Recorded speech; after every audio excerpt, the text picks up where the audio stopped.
पहले खबर युद्ध के मैदान से इजराइल और ईरान के बीच एक बार फिर से भीषण जंग शुरू हो चुकी है। बीती रात ईरान ने इजराइल की ओर बैलिस्टिक मिसाइलें दागी, तो वहीं ईरान का यह कहना है कि यह कार्रवाई लेबनान के बेरूत पर इजरायली हमलों के जवाब में की गई है। तो बड़ी जानकारी आपको दे रहे हैं, देर रात किस कदर इजराइल पर कहर बनकर ईरान और लेबनान संयुक्त रूप से टूटे। तस्वीरें भी जारी की गई है इस भीषण हमले की। ईरान ने साफ तौर पर कह दिया है कि अगर यहां से अब इजराइल नहीं रुकता है तो जवाबी और कठोर जवाबी कार्रवाई के लिए इजराइल तैयार है। लेकिन इन सब के बीच अमेरिका की भूमिका पर भी बड़ा प्रश्न चिन्ह लगता है, क्योंकि लगातार इजराइल की तरफ से किए जा रहे हमलों के बाद अमेरिकी राष्ट्रपति डोनाल्ड ट्रंप बेंजामिन नेतन्याहू से बात करते हैं और कहते हैं मैं जो कहता हूं वो करते हैं। लेकिन इजराइल के जो पलटवार के जरिए सामने हमले आ रहे हैं उससे तो कुछ और ही पटकथा देखने को मिल रही है। बहरहाल बड़ा सवाल यह है कि अब क्या जंग की चिंगारी और सुलगेगी, क्योंकि इजराइल लगातार लेबनान पर हमले कर रहा था और इजराइल इस बात को साफ कर चुका है कि हम नामो निशान हिजबुल्लाह का मिटा देंगे। लेकिन ईरान पहले ही साफ कर चुका है अपने रुख को। ऐसे में ईरान ये कह रहा है कि अगर हमले नहीं रुके, चाहे वो हमारे सहयोगी गुट पर ही क्यों ना हो, तो हम हमले करेंगे। ये 6 बड़ी तस्वीरें आपको दिखा रहे हैं।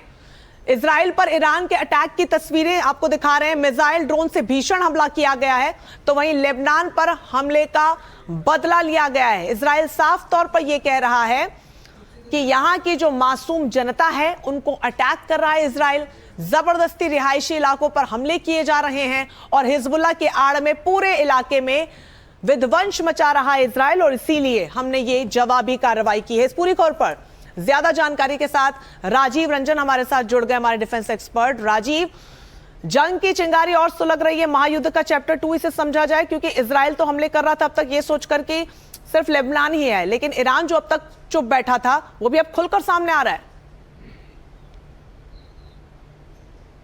अब बिल्कुल खुल के सामने आ गया है, लेकिन अच्छी बात यह है कि अमेरिका इस जंग में सीधे तौर पर नहीं शामिल हुआ है। ईरान का यह कहना है कि जब इजराइल ने जो बेरूत का इलाका, जो बाहरी इलाका है, वहां पर हमला किया तो उसके बाद पहले उसने धमकी दी, लेकिन उसके बाद इजराइल तब भी नहीं रुका। उसके बाद जाकर अपने बैलिस्टिक और ड्रोन मिसाइल से हमला किया। लेकिन यहाँ एक और अलग बात नजर आ रही है कि इजराइल जो है अब तक जो ईरान पर हमला करता रहा है, तो पहले उसके फाइटर जाते थे या लड़ाकू विमान जाते थे, चाहे F-35 की बात करें, F-22 की बात करें, वो लड़ाकू विमान यहां पर सीधे तौर पर ईरान के एयर स्पेस में दाखिल नहीं हुए हैं, बल्कि वो ईरान के एयर स्पेस से बाहर से उन्होंने हवा से जमीन पर मार करने वाली मिसाइलें दागी है। तो ये अच्छी बात है, लेकिन फिर भी आसार बहुत ज्यादा है कि जंग के बढ़ने का आसार है। अमेरिका ने यह भी कहा कि हमारे जो है सैनिक जो है पूरी तरह तैयार है, अलर्ट पर है। लेकिन अमेरिका ने इजराइल को यह भी चेताया है कि आप पलटवार मत कीजिए, जंग को मत बढ़ाइए। फिलहाल हमारे और यानी अमेरिका और ईरान के बीच में जो बातचीत हो रही है वह बातचीत अंतिम दौर में है और जल्द ही डील हो जाएगा, ऐसा ट्रंप भरोसा जता रहे। तो अभी उम्मीद करनी चाहिए, लेकिन फिर जो ईरान ने जो हमला किया इजराइल पर, इससे जंग के और ज्यादा बढ़ने का आसार है, तेल की कीमतों के बढ़ने का आसार है। राजीव, लेकिन समझने वाली बात यह है कि अगर ये जंग बढ़ती है तो न सिर्फ मिडल ईस्ट बल्कि दुनिया के अलग अलग देशों में इसका बड़ा असर देखने को मिलेगा। इसलिए उम्मीद की जा रही थी कि युद्ध विराम हो जाए। बने रहिएगा हमारे साथ। इस बीच एक और बड़ी जानकारी सामने आ रही है। इजराइल ने ईरान पर पलटवार किया है। ईरान के कई शहरों पर इजराइल का अटैक देखने को मिला। देखिए, इसी बात की चिंता थी और अब ये हुआ है, जहां पर तेहरान, राजधानी तेहरान पर बड़ा हमला किया गया है। तबरीज इसमें शामिल है, इस्फहान शामिल है, जहां पर आईडीएफ ने बड़ा हमला किया है। अब चूंकि बार बार जिक्र इस चीज का हम कर ही रहे हैं कि ईरान जो है वो लगातार कह रहा है कि इजराइल अपने हमले को रोक दे, लेकिन ऐसा हो नहीं रहा है। तो राजीव लगातार हमारे साथ बने हुए, नजीर भी हमारे साथ जुड़ गए। नजीर, आप तो लेबनान में रहे हैं और आपने वहां पर किस कदर हालात बने वो खुद देखे हैं। ईरान जो कह रहा है कि इजराइल रिहायशी इलाकों को टारगेट कर रहा है, हिजबुल्लाह की आड़ में वहां की मासूम जनता पर हमले कर रहा है, क्या वाकई में ऐसी परिस्थितियां तब भी देखने को मिली थी? क्या ऐसा मकसद नजर आ रहा है इजराइल का? देखिए, 2 महीने बाद जंग फिर लौट आई है। हमने देखा कि जब लास्ट पे अटैक हुआ था बेरूत पे, मैं उस दिन बेरूत पे था, तो एक दिन 8 अप्रैल को 100 अटैक किए थे, एयर अटैक्स किए थे इजराइल ने। उसके बाद बेरूत पे अटैक्स बंद हुए और अब हमने देखा 2 महीने बाद फिर बेरूत पे अटैक हुए। उससे ईरान ने एक रेड लाइन माना और उन्होंने कहा कि इजराइल ने रेड लाइन क्रॉस की और इजराइल पे हमले किए। इजराइल ने पलटवार किया है, कई जगहों पे हमले हुए हैं, तेहरान में, इस्फहान में, तबरेज में हुए हैं, और ईरान ने कहा कि वापस हमला करेंगे। तो लग रहा है कि जंग दोबारा लौट रही है और जंग दोबारा हमें दिख रहा है एक बार फिर भड़क रही है मिडिल ईस्ट में। लेकिन इसमें ईरान ने ये क्यों किया? क्योंकि ये पहली दफा नहीं है कि बैरूत पे हमले हुए, लेबनान पे हमले हुए। इससे पहले जब हसन नसरुल्लाह जो हिजबुल्लाह के चीफ थे उसको भी जब मारा गया, ईरान ने उस वक्त भी इजराइल पे हमले नहीं किए। इस वक्त क्यों किया? वजह सिर्फ ये है कि जब सीज फायर हुई 7 अप्रैल को यूनाइटेड स्टेट्स और ईरान के दरमियान, उस वक्त लेबनान भी सीज फायर में शामिल था, लेकिन इजराइल ने वो नहीं माना और दूसरे ही दिन लेबनान और बैरूत पे हमले किए। और अब जब ये बारी आई कि शायद फाइनल सीज फायर का वो जो एग्रीमेंट है वो कुछ दिनों में हो रहा है जैसा ट्रंप कह रहे हैं, तो ईरान ये संदेश भेजना चाहता है जब तक न लेबनान को भी आप इस पूरी सीज फायर में लाओगे, ये सीज फायर मुमकिन नहीं है। और इसीलिए हम देख रहे हैं कि डोनाल्ड ट्रंप बहुत कोशिश कर रहे हैं। उन्होंने फोन कॉल भी की, नेतन्याहू को कहा कि आप पलटवार न करें, जवाबी हमला न करें। नेतन्याहू ने नहीं किया। ऐसा माना कि उसका असर देखने को मिल नहीं रहा है। लगभग 2 बार वो कॉल कर चुके हैं, बेंजामिन नेतन्याहू से बात कर चुके हैं, लेकिन जो एक पॉइंट आपने रेज किया है वो बहुत ही वाजिब है कि ईरान ये बताना चाहता है कि उसकी ताकत क्या है, ताकि जो बातचीत की मेज है उस पर उसको हल्के में ना लिया जा सके। आप दोनों हमारे साथ बने रहिएगा। लगातार जंग के मैदान से जो बड़ी जानकारी सामने आ रही है वो हम दर्शकों को बता रहे हैं। इस बीच एक और बड़ी खबर जंग के मैदान से ही आपको बता दें, यहां पर ईरान पर हमले के बाद अमेरिका में अब इसकी बड़ी हलचल देखने को मिल रही है। ट्रंप ने नेतन्याहू को फोन घुमाया है और फोन पर बात की है। ट्रंप ने नेतन्याहू को संयम रखने को कहा है, इजराइल ईरान पर पलटवार न करे। हालांकि अभी बड़ी खबर हमने आपको दी कि कई बड़े शहरों पर इजराइल ने ईरान के हमला कर दिया, जिसमें राजधानी तेहरान भी शामिल है। तो ऐसे में ये जो त्रिकोणीय बातचीत चल रही है, ईरान और अमेरिका सीज फायर को लेकर बात कर रहे हैं, तो वहीं अमेरिकी राष्ट्रपति बेंजामिन नेतन्याहू से संपर्क में लगातार है और कह रहे हैं कि साहब लेबनान पर आप हमला मत कीजिए, क्योंकि एक मुख्य शर्त ईरान की सीज फायर को लेकर यह है कि लेबनान पर भी पूरी तरीके से हमले जो हैं वो रोक दिए जाए। राजीव, एक बार फिर से फोन घुमा दिया है और बार बार अमेरिकी राष्ट्रपति तो यही कह रहे हैं कि सब कुछ मैं डिसाइड करता हूं, जो मैं कहता हूं वो होता है। और पिछली बार फोन कॉल पर जिस तरीके की भाषा का इस्तेमाल उन्होंने बेंजामिन नेतन्याहू के लिए किया था वो भी किसी से छिपा नहीं है। लेकिन इजरायली प्रधानमंत्री तो थमते हुए नजर नहीं आ रहे। इससे क्या समीकरण समझा जाए? क्या अमेरिका की बात नहीं सुनता है इजराइल? बिल्कुल कह सकते हैं, खासतौर से अमेरिका और इजराइल के बीच के मतभेद और साफ होते जा रहे हैं। यहाँ एक और बात अपने साथी नजीर की बात को आगे बढ़ाते हुए कहे कि ईरान का ये कहना था कि जब अमेरिका के साथ उसका सीज फायर हुआ है उसमें लेबनान भी शामिल है, यानी इजराइल लेबनान पर हमले नहीं करे। लेकिन इजराइल का ये कहना था कि अमेरिका और ईरान के बीच में जो भी सीज फायर हुआ है उसमें लेबनान शामिल नहीं है, हमने रोकने की बात नहीं है। और यही बात जो है अमेरिका ने भी दोहराई है, यानी ऑन रिकॉर्ड जिसको कह सकते हैं। ना तो इस बात को अमेरिका ने कहा है, ना तो इजराइल ने इस बात को कहा है, लेकिन वहीं ईरान का साफ तौर पर यह कहना है, पाकिस्तान का भी ये कहना था कि जो मध्यस्थता मीडिएटर की भूमिका निभा रहे थे, इसमें इस समझौते में यह भी शामिल था कि इजराइल जो है लेबनान पर हमला ना करे। लेकिन इजराइल जो है बात मानने को तैयार नहीं था। और जिस तरह से इजराइल ने जो है हिजबुल्लाह के बहाने लेबनान पर हमला किया, हिजबुल्लाह को ठिकाने ध्वस्त कर रहा है, उतना तक तो बात समझ में आता है। लेकिन उसकी आड़ में जिस तरह के जो सिविल इलाके, जो रिहायशी इलाके हैं, बच्चे, महिलाएं, बूढ़े की मौत हो रही थी, उससे दुनिया भर में आलोचना हुई। और ईरान ने साफ तौर पर कह रखा था कि आप हमले बंद कीजिए, वरना ये सीज फायर का कोई मतलब नहीं है। अब देखने वाली बात ये हो कि ट्रंप का दबाव कितना काम में आता है। ट्रंप इससे पहले नेतन्याहू को पागल कह चुके हैं, यह भी कह चुके हैं कि तुम मेरी वजह से जेल में नहीं गए हो। तो ट्रंप जितना दबाव डालेंगे उसका असर इजराइल पर जरूर होगा, क्योंकि बिना अमेरिका के मर्जी के इजराइल अपने कदम बहुत आगे तक नहीं बढ़ा सकता है। लेकिन यह भी देखना होगा अभी तक तो ये समझ में आ रहा था कि शायद बैकएंड से अमेरिका का सपोर्ट होगा इजराइल को, शायद इसीलिए इजराइल लगातार ताबड़तोड़ हमले कर रहा है। लेकिन अब अमेरिकी राष्ट्रपति खुलकर सामने आ रहे हैं, वो कह रहे हैं कि इजराइल को समझौता मानना ही होगा, मैं उनको रोकने की पूरी कोशिश कर रहा हूं, यानी कि अमेरिका कर रहा है। तो यहां पर एक तरफा इजराइल ही है जो लगातार हमले को बनाए हुए। आप दोनों बने रहिएगा हमारे साथ। इस बीच ईरान के हमले पर इजरायली सेना का बड़ा बयान सामने आ गया है। इजरायली सेना की तरफ से कहा गया है कि हम ईरान को सबक सिखाएंगे, ईरान ने हमला करके गलती की है। तो आईडीएफ अब आईडीएफ की तरफ से बड़ा बयान है और आईडीएफ ने ये कहा है कि हम ईरान को कड़ा सबक सिखाएंगे और ईरान ने जो ये गलती की है वो उसको बहुत भारी पड़ेगी। משטר הטרור האיראני ביצע טעות חמורה כאשר בחר פעם נוספת בטרור. המשטר מנסה לייצר משוואה חדשה, כאשר הוא מבצע ירי ישיר לשטחנו בתגובה לתקיפות צה"ל בדחיה. אנחנו לא נאפשר זאת. תקפנו בדחיה בעקבות הירי הבלתי פוסק של חיזבאללה לעבר יישובי הצפון. नजीर, जिस तेज का डर था वही हो गया। अब आईडीएफ की तरफ से बयान सामने आ गया और उन्होंने कह दिया है कि ईरान को भारी कीमत चुकानी होगी। क्या समझा जाए कि अब चैप्टर 2 खुल रहा है और स्तर हमलों का और बढ़ेगा यहां से?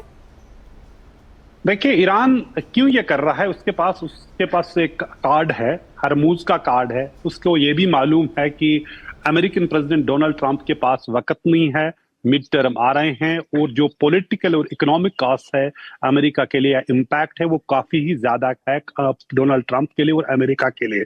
जिस तरह लोगों की जो बिल्स बढ़ रही है वहां, उसका असर वहां की सियासत पर और डोनाल्ड ट्रंप की मिड टर्म पे भी नजर आ रहा है। इसलिए उन्हें मालूम है कि अमेरिका की मजबूरी है, डोनाल्ड ट्रंप की खास तौर पर मजबूरी है कि ये सीज फायर हो, ये जंग आगे नहीं बढ़े। डोनाल्ड ट्रंप ने आज ये क्यों किया? जब फरवरी में जंग शुरू हुई उसने कहा तो हमें सब कुछ खत्म करना है, उन्हें आज कहता नहीं, सीज फायर करना है, जंग में दोबारा नहीं जाना है। और डोनाल्ड ट्रंप को बार बार कॉल की, पिछले हफ्ते आपने पहले भी बताया किस तरह एक बिटर फोन कॉल हुई जिसमें काफी तीखी जबान का इस्तेमाल हुआ डोनाल्ड ट्रंप की तरफ से नेतन्याहू के लिए। और आज जब हम ये देख रहे हैं हमले हुए, उसके बाद भी डोनाल्ड ट्रंप ने ये कहा कि रेस्ट्रेंट होना चाहिए, आपने किया, उन्होंने किया, अब खत्म होना चाहिए। दो तरह की जो कूटनीति हो रही है, एक तरफ अमेरिका अब थोड़ा इजराइल को खामोश करने की कोशिश कर रहा है, दूसरी तरफ पाकिस्तान ईरान को खामोश करने की कोशिश कर रहा है और दोनों तरफ से फोन कॉलों का जो सिलसिला जारी है। पाकिस्तान के फील्ड मार्शल आसिम मुनीर ने ईरानी जो फॉरेन मिनिस्टर उससे बात की और दूसरे लोगों से बात की है।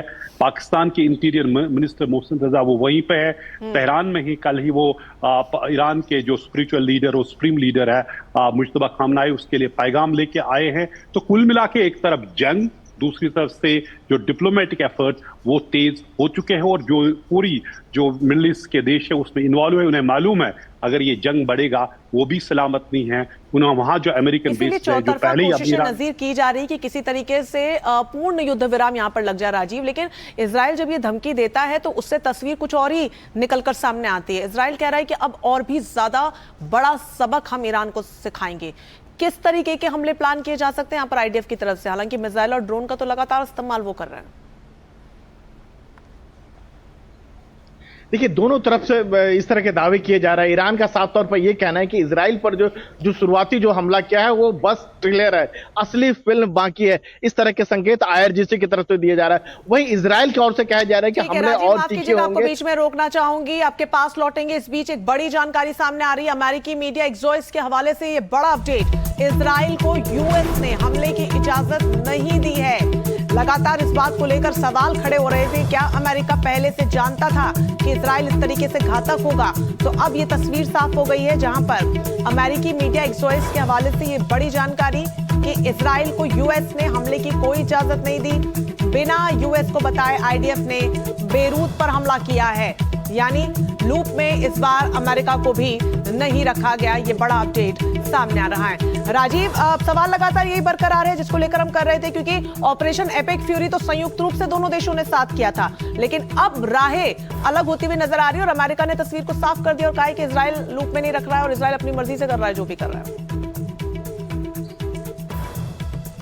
देखिए, बहुत ज्यादा देर तक इजराइल जो है अमेरिका के मर्जी के बगैर लड़ाई को लंबा नहीं खींच सकता है, क्योंकि इजराइल के ज्यादातर जो हथियार की बात करें वो अमेरिका के बने हुए हैं और कहीं ना कहीं उस पर अमेरिका का कंट्रोल है। F-35 की बात करें, F-22 की बात करें, जो फिफ्थ जनरेशन एयरक्राफ्ट मानते थे। लेकिन यहाँ ये भी देखना दिलचस्प होगा कि इजराइल ने जो ईरान पर जो हमले किए हैं वह सीधे उसके जो फाइटर जो है, जो पहले पुराने अगर हमले की बात करें, पहले फाइटर जाते थे, फिर उसके बाद बॉम्ब गिराते थे, फिर मिसाइल मिसाइल गिराते थे, चारों तरफ तबाही मचता था, ऐसा बहुत कुछ नहीं देखने को मिला है। दोनों ओर से सांकेतिक हमले किए गए। इजराइल का भी ये कहना है कि हमने जो ईरान की ओर से हमले किया गया था उसको बेअसर कर दिया गया। ईरान की ओर से बहुत ज्यादा नुकसान की बात निकल के सामने नहीं आ रही है। तो अमेरिका की कहना यह है कि चलो दोनों तरफ से जो हमला करना था बात कर दी, कि मैसेजिंग दे दिए। अब अमेरिका का दबाव भी देखने वाली बात होगी कि कितना इजराइल पर होता है। लेकिन इजराइल को यह भी नहीं भूलनी चाहिए कि इजराइल की जो यहूदी लॉबी बहुत ताकतवर है, वो अमेरिका में भी दशा और दिशा तय कर सकती है। और इजराइल अपने दुश्मनों को बख्शता नहीं है, घर में घुस के मारता है। उसका पुराना इतिहास रहा है, चाहे अमेरिका उसके साथ हो या ना हो। लेकिन फिलहाल जो मौजूदा जो हालात है उसको देखते हुए जरूर कह सकते हैं कि बिना अमेरिका के मर्जी के इजराइल इस लड़ाई को बहुत लंबे दूर तक नहीं खींच सकता है। और ईरान की ताकत अभी भी कम नहीं हुई है, उसके पास लंबे दूरी के मिसाइल है, ड्रोन है। जी बचे हुए बिल्कुल राजीव, और यही सवाल मैं नजीर आपसे भी लेना चाहूंगी, क्योंकि आपने तो एक वक्त जंग के मैदान में बिताया भी है। इजराइल के लिए कितना चुनौतीपूर्ण होगा, जैसे राजीव कह रहे हैं, अगर वो राहें अमेरिका से अलग कर लेता है और अपने ही नक्शे कदम पर चलता है? तो देखिए, जंग तो जब शुरू हुई तो इजराइल और अमेरिका ने एक साथ शुरू की, लेकिन जंग खत्म करने पे दोनों राजी नहीं थे, क्योंकि दोनों अपने अपने तरीके से इस जंग के नतीजे को देखना चाहते हैं। तो इसीलिए आप देख रहे हैं कि जब जंग खत्म, सीज फायर भी हुआ, उसके बाद इजराइल ने साफ कहा कि इसमें लेबनान शामिल नहीं है। फिर अमेरिका को भी इस पे राजी किया, लेबनान पे हमले जारी रहे। ईरान इस ताक में था कि कभी ये बैरूत पे करे, उसे रेड लाइन बना के वो पलटवार करे, जैसा कि हुआ। और जब हम सीज फायर की लार्जेस्ट सीज फायर देख रहे हो रहा है कुछ दिनों में, जो उम्मीद जगी है, जैसे कि जो यूएस प्रेसिडेंट डोनाल्ड ट्रंप ने भी कहा, तो उस वक्त ईरान ने ये हमला किया। ये सिर्फ हमला ही नहीं है, बल्कि एक डिप्लोमेटिक जो सिग्नलिंग है कि भाई जब तक न लेबनान इसमें शामिल हो तब तक ये सीज फायर नहीं होगी। उनको ये भी मालूम है बजाते खुद इजराइल ये वार ज्यादा देर तक नहीं लड़ सकेगा। इस वार में जब तक अमेरिका है, इजराइल लड़ सकेगा, उक्का दुक्का तो कर सकेगा, लेकिन जब तक न उसको पूरा सहयोग मदद अमेरिका की होगी, ज्यादा देर तक इजराइल इस जंग को नहीं लड़ सकेगा। बिल्कुल नजीर, और ये भी जो है जी पूरा कर लीजिए अपना, ठीक है। तो जो ईरान के पास हरमूज का हथियार है, जैसे ये जंग की ये हमले हुए तो तेल की कीमतें पहले ही बढ़ी हैं, तो उसका असर सीधा अमेरिका में, पूरे दुनिया में हो रहा है। और अमेरिका पे, खासतौर पे डोनाल्ड ट्रंप पे ज्यादा दबाव पड़ रहा है, जल्द से जल्द ये डील हो और ये जंग खत्म हो जाए। इसीलिए ईरान कॉन्फिडेंट है कि उनके पास कार्ड है, हरमूज का कार्ड है। ठीक है, ये देखना भी बहुत बड़ी बात होगी कि अब इजराइल इस पर क्या प्रतिक्रिया देता है, क्योंकि अमेरिका इस बात को साफ कर चुका है। बने रहिए दोनों हमारे साथ। इस बीच बड़ी जानकारी सामने आ रही है। इजराइल के प्रधानमंत्री नेतन्याहू का बयान सामने आ गया है। उन्होंने कहा कि हिजबुल्लाह के ठिकानों को नष्ट करेंगे। लेबनान में हमारी सेनाओं ने सिर्फ पिछले एक सप्ताह में 350 आतंकवादियों को मार गिराया है। इजराइल अपनी सुरक्षा के लिए आवश्यक कार्रवाई जारी रखेगा। तो बेंजामिन नेतन्याहू के जो बयान सामने आ रहे हैं उससे एक तस्वीर तो साफ है कि हिजबुल्लाह पर हमले इजराइल की तरफ से रुकने वाले नहीं हैं। जब बातचीत की मेज तक ईरान और लेबनान भी पहुंचे थे, तब भी उन्होंने इस बात को साफ कर दिया था कि हम हिजबुल्लाह को जड़ से खत्म कर देंगे। और अब वो एक बार फिर से उन्होंने इस बयान के जरिए इस बात को साफ कर दिया है। तो एक तरफ तो इजराइल ने प्रतिक्रिया अपनी सामने दे दी है, बेंजामिन नेतन्याहू कह रहे हैं कि जड़ से हिजबुल्लाह को उखाड़ देंगे। तो वहीं ईरानी सेना की भी इजराइल को सीधी चेतावनी आ गई है। इजरायली सेना को चेतावनी देते हुए ईरानी सेना ने जो कहा है वो हम आपको बताते हैं। ईरानी सेना ने कहा है कि इजराइल ने हमले नहीं रोके तो महाविनाश होगा। देखिए, जिस चीज का डर दुनिया को था वही अब बयानों के जरिए निकल कर सामने आ रहा है। और ईरान की तरफ से इस बात को साफ किया गया है कि इजराइल ने अगर हमले नहीं रोके तो महाविनाश होगा। ईरान की सेना ने कहा कि इजराइल लेबनान में लगातार फास्फोरस बमों से हमला कर रहा है। बिस्मिल्लाहिर्रहमानिर्रहीम।